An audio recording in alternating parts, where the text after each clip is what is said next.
Salut à tous. Aujourd'hui, on s'offre un bond dans le temps, direction 1995, pour redécouvrir ensemble une boîte de jeux devenue culte, Warhammer Quest.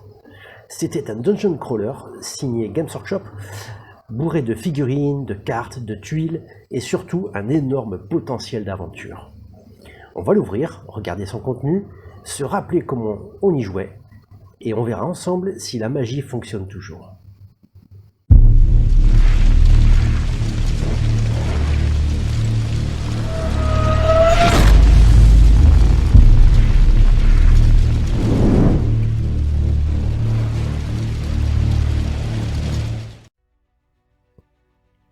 Alors nous voilà donc à l'atelier avec mon exemplaire de Warhammer Quest qui a quand même énormément vécu.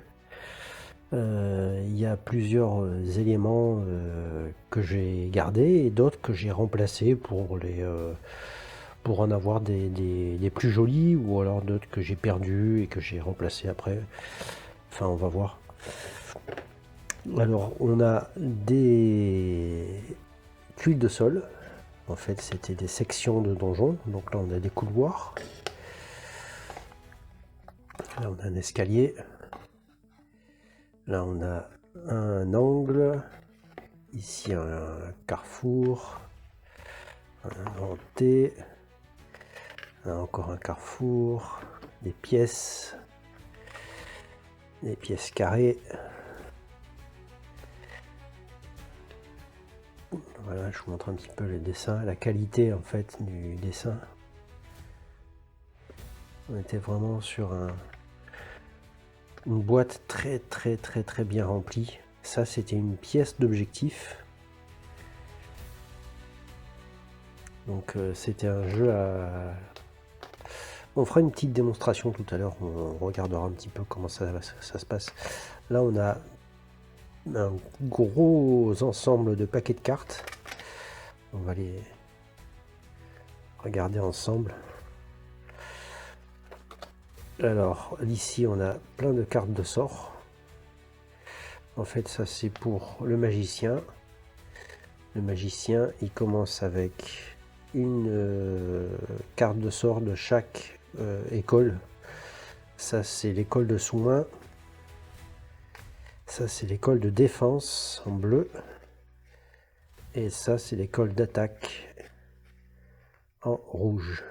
Ça, c'était les sorts. Ici, on a des cartes événements, des cartes donjons, encore des cartes événements ici.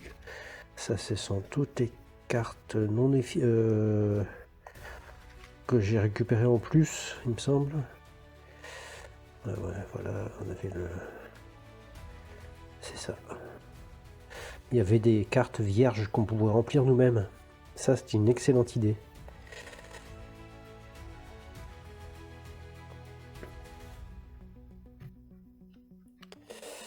Et ensuite, ici, on a les cartes de la boîte de base. Donc ça, c'est encore des cartes événements. On va voir un peu comment ça se passe pour le système de jeu après. Je vous ferai une démonstration. Les cartes trésor. Voilà. Et ici, on a les cartes donjons. Voilà. Alors, qu'est-ce qu'on a d'autre dans cette boîte? Ici, on a une petite bourse dans laquelle il y a des pions de guerriers pour piocher, pour pouvoir tirer au hasard un guerrier. Ça, c'était des pions de pouvoir du magicien.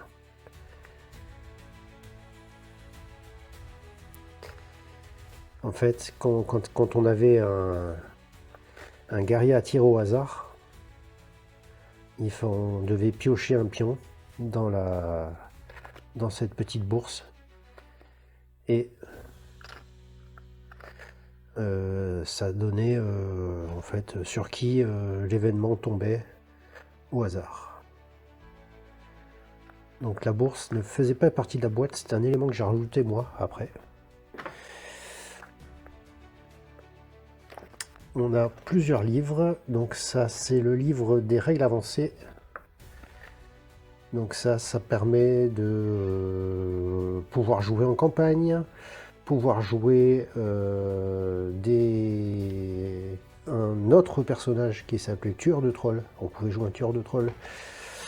On a également le livre de règles. Donc ça c'était les règles de base. Voilà. Mais bon, je vous ferai une petite démonstration tout à l'heure. Non, on verra tout à l'heure on verra ça un petit peu plus en détail tout à l'heure. Le livre d'aventure, où là-dedans il y a tous les scénarios de base qu'on peut jouer. Encore des éléments de donjon. On a là encore une pièce carrée, une pièce objectif. Encore des sections de couloir, encore une pièce carrée. Ça, c'était des fiches d'aventure. Voilà, avec toutes les fiches à l'intérieur des guerriers de base. Encore une pièce de donjon. Encore une pièce de donjon. Ça, c'était un White Dwarf qui date d'août 1996, où dedans on peut voir, il me semble, une campagne de Warhammer Quest. C'est ça. Le domaine du racornu. Voilà. Et dedans, il y avait toute une campagne centrée sur les Skaven. Donc là, on peut voir quelques...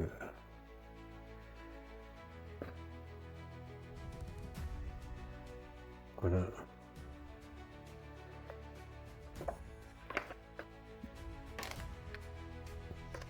Encore des sections de couloir. Ici, on avait les guerriers de base. Alors, je les ai remplacés par des figurines du Seigneur des Anneaux, qui sont quand même beaucoup plus jolies que les figurines qu'il y avait à la base dans la boîte. Donc ça, c'est le magicien. J'avais pris une figurine de Gandalf. Ça, c'était une figurine de Legolas. Ça, c'était un nain de Seigneur des Anneaux aussi. Ça, c'est un barbare de la gamme Celtos, qui était un jeu qui était un jeu concurrent de Warhammer à l'époque. Et ça, c'est du confrontation. C'est un guerrier de confrontation, ça.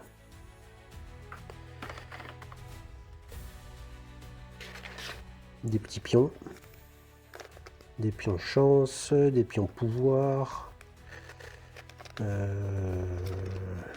Qu'est-ce qu'on a d'autre? Des pions entoilés, parce que on pouvait avoir des araignées qui pouvaient nous entoiler dans leur toile. Des petits marqueurs. Des marqueurs de herse, d'éboulement, je vois derrière là. Voilà, un éboulement. Ici, on a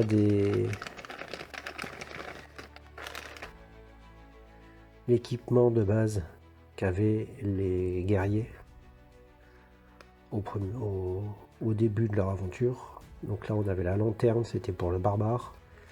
Le parchemin main de mort, ça c'était pour le magicien. Et la corde, ça c'était pour le nain. Et l'elfe avait la potion de soin.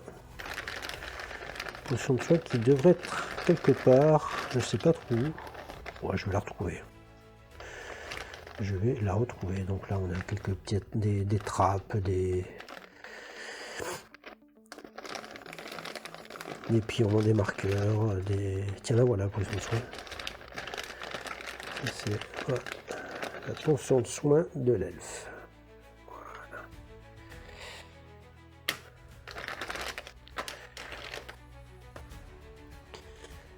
Ça, c'est un élément de décor. Alors ça, je n'ai aucune idée d'où c'est que j'ai pu trouver ça. Ça, c'est un truc qu'on m'a donné, que j'ai peint après. Si vous avez une idée de la provenance de ça, je suis preneur. Franchement, si vous savez d'où ça vient, dites-le moi en commentaire. C'est de la résine, parce que ça a été... on voit bien ici que ça a été de la résine coulée dans un moule. C'est très très très très vieux. Ça date des années 80-90. Hein. Facile.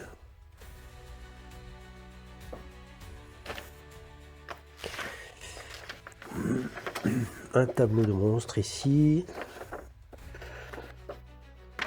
Encore une section de donjon de couloir. Une petite fiche avancée.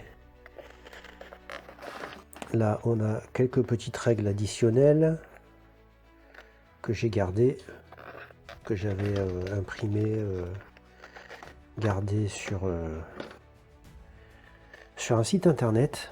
Je vous donnerai le lien en description parce que c'est un site qui est très intéressant, qui rassemble tout ce qui a été publié en français et en anglais pour le jeu Warhammer Quest.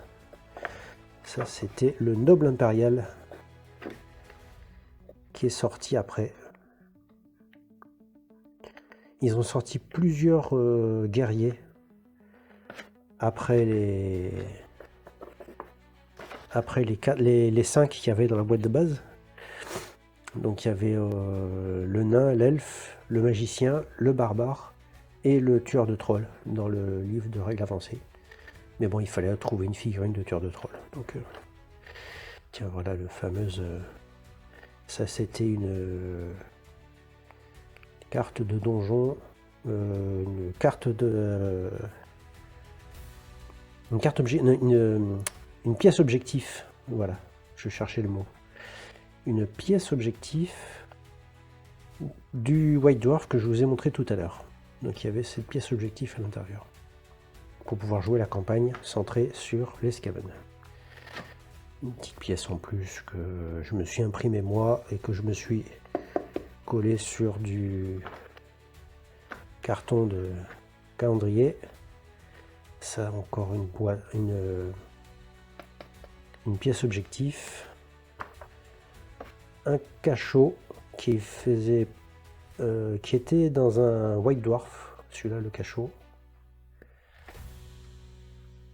Encore deux petits éléments de décor. Ça date des années 80. C'est du HeroQuest avec des éléments en plastique et à l'intérieur des éléments en carton qui ont énormément vécu. Ça, c'est un peu dommage. Et ici on a un coffre au trésor, pareil avec les côtés en plastique et l'intérieur en carton. Ici encore une pièce custom que je me suis imprimé moi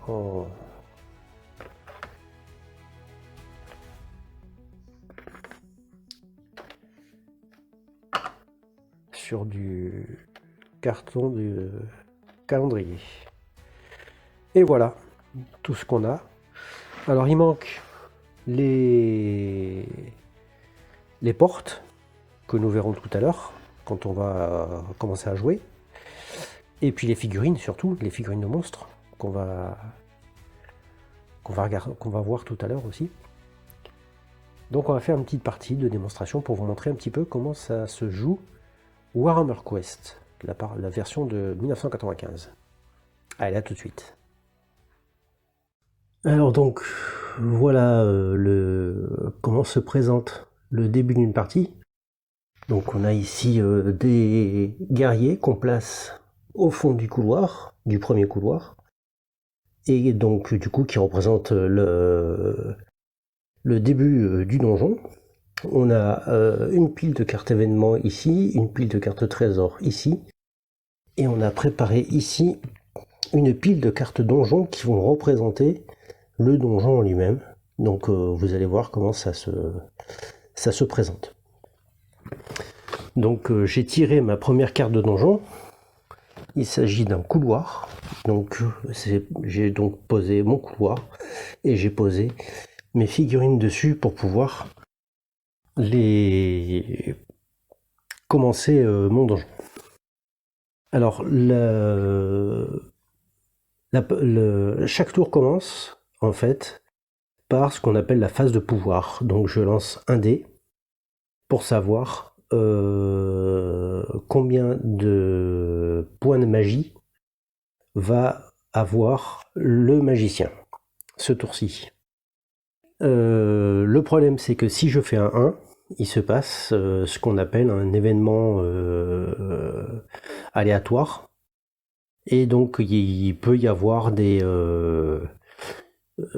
complications ou alors des surprises. Voilà. Donc je lance mon dé. Et comme par hasard, je fais un 1. Et donc je tire une première carte événement qui s'avère être 6 lanciers gobelins. Donc je vais pouvoir poser mes lanciers gobelins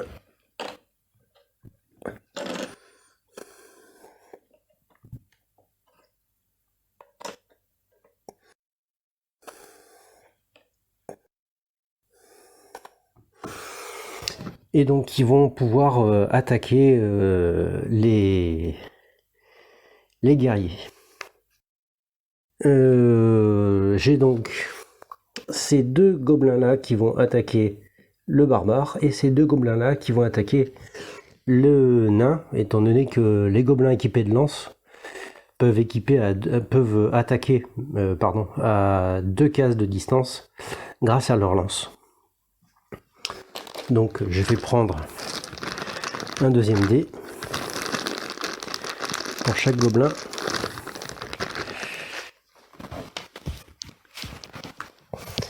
Et je vais lancer les attaques de chaque gobelin. Alors, le barbare a un combat de 3. Donc du coup, les gobelins ont besoin d'un 4 ou plus pour pouvoir toucher le barbare. Ils réussissent tous les deux leurs attaques. Donc ils vont lancer un dé, rajouter leur force de 3 et enlever l'endurance du barbare qui est de 4. Et ça fera le nombre de points de dégâts qu'auront infligé les gobelins aux barbares. Alors 4 et 3. Parce qu'en fait là j'ai fait 5 et 4, donc du coup ça fait 4 points de dégâts et 3 points de dégâts. En fait 5 plus la force du gobelin ça fait 8, moins l'endurance de 4 du barbare ça fait 4, donc ça fait 4 points de dégâts. Et ici pareil on fait, donc du coup ça fait 3 points de dégâts. Donc ça fait en tout 7 points de dégâts. Donc le barbare se prend 7 points de dégâts en tout. Ils vont faire pareil avec le nain. Le nain, il a un combat de 4, donc ça reste du 4+, pour toucher. Ils touchent tous les deux, décidément. Les gobelins ont de la chance ce soir. Et ils vont pouvoir, cette fois, faire leur jet de dégâts à -2. Donc là, ici, j'ai une attaque qui ne cause aucun dégât et l'autre qui n'en cause que 2.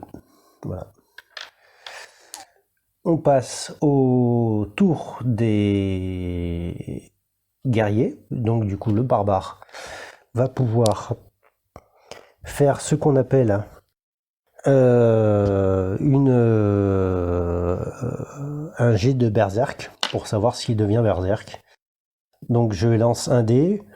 Je rajoute à ce dé le nombre de figurines que le barbare a tuées lors de cette aventure, donc 0. Et si jamais il fait un 6, il rentre en furie barbare. Donc non, il ne devient pas furieux. Donc il va faire son attaque normale. Alors il a un combat de 3. Les gobelins ont un combat de 2. Il a donc besoin d'un 3 ou plus pour toucher. Il touche. Il va faire son jet de dégâts avec une force de 4. Les gobelins ont une endurance de 3. Donc du coup, il fera son jet à plus 1. Il fait 6 plus 1, 7. Donc du coup, le gobelin prend 7 points de dégâts. Mais comme il n'a que 2 points de vie, eh bien il meurt. Alors le barbare, étant donné qu'il a tué d'un seul coup le gobelin, a droit à une attaque supplémentaire. On appelle ça une attaque enroulante, parce qu'en fait son coup d'épée peut également toucher le gobelin d'à côté. Donc il refait un jet d'attaque à 3. C'est raté. Donc il va passer la main au nain, qui lui aussi va attaquer le gobelin. Donc le nain, il a un combat de 4. Le gobelin a un combat de 2, c'est du 3+. C'est touché. Le nain a une force de 3. Le gobelin a une endurance de 3 aussi. 2. Il fait 2 points de dégâts, donc le gobelin meurt. L'elfe derrière va pouvoir tenter d'utiliser son arc sur le gobelin de derrière. Donc il a un tir à 4+, c'est raté. Et le magicien ne va rien faire ce tour-ci. Donc du coup, les gobelins vont continuer leurs attaques. On en a donc encore 2 ici qui vont attaquer le barbare. On n'en a qu'un seul qui réussit à faire des dégâts. Donc le jet de dégâts à -1. Le barbare se prend encore 5 points de dégâts. Ça commence à faire beaucoup. Il s'était déjà pris 7 au premier tour. Et encore 5 ici. Ouais, ça fait 12. Sachant qu'il a 15 points de vie. Donc il ne reste plus que 3 points de vie au barbare. C'est pas énorme. Pareil pour le nain. Les 2 gobelins vont tenter à 4+. C'est raté. C'est au tour des héros d'attaquer. Alors, le barbare va refaire un jet de berserk, cette fois-ci à 5+. C'est raté à nouveau. Il va faire son attaque à 3+. C'est raté. Le nain va faire son attaque aussi à 3+. C'est réussi. Jet de dégâts, c'est réussi. Il va continuer son attaque sur le gobelin suivant. C'est raté. Et l'elfe va continuer à tirer à 4+. C'est réussi. Son arc inflige 1d6 plus 3 blessures. Donc moins 3 de l'endurance des gobelins. Donc ça fait plus qu'un d6. Donc celui-ci se prend 1 point de dégâts. Il ne lui reste plus qu'un point de vie. C'est au tour des gobelins. Donc lui vient ici. Lui va attaquer le nain. À 4+, c'est raté. Les 2 autres vont attaquer le barbare. Il y en a un seul qui touche. À -1, 3. Le barbare meurt. C'est un jeu qui est très létal en fait, surtout si comment dire, Surtout si on n'a pas de chance au dé en fait, hein. Donc il suffit qu'on ait un combat un petit peu compliqué et si derrière le magicien fait un 1 sur son jet de pouvoir et qu'on a encore des monstres qui arrivent derrière, ça peut devenir inquiétant pour le groupe de héros. Donc c'est un jeu qui est quand même assez létal, on va dire. Voilà. Donc les autres guerriers vont continuer. Là, ici, on a le nain qui va essayer d'attaquer le gobelin qui reste à 3+, ça passe, c'est bon. Ok, il meurt. L'elfe, il réussit. Il fait 1 point de dégâts, mais c'est suffisant parce que celui-là avait déjà pris 1 point de dégâts. Et celui-là donc va se porter sur le nain. Donc à 4+, c'est réussi. Le nain se prend 4 points de dégâts. Le nain riposte à 4+, c'est raté. L'elfe va tirer à 4+, c'est raté aussi. Donc du coup le magicien va venir ici pour essayer de prêter main forte à ses compagnons. Il a un combat de 2, c'est du 4+ contre les gobelins, c'est raté. Le gobelin va continuer son attaque, ça il fait un 5, il réussit. Il fait inflige encore 2 points de dégâts. Le nain continue, c'est bon, 4, ça passe, et 2, c'est bon. Les gobelins sont éliminés. Mais bon, malheureusement, on a perdu le barbare qui a passé l'arme à gauche, on va dire. Donc on va continuer le donjon. On va venir ici. Les compagnons au tour d'après vont franchir cette porte et révéler donc la prochaine pièce. Je retourne la carte, c'est à nouveau un couloir.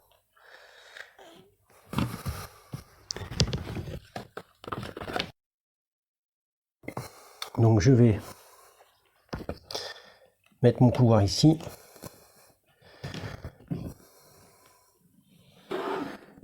Légèrement décalé.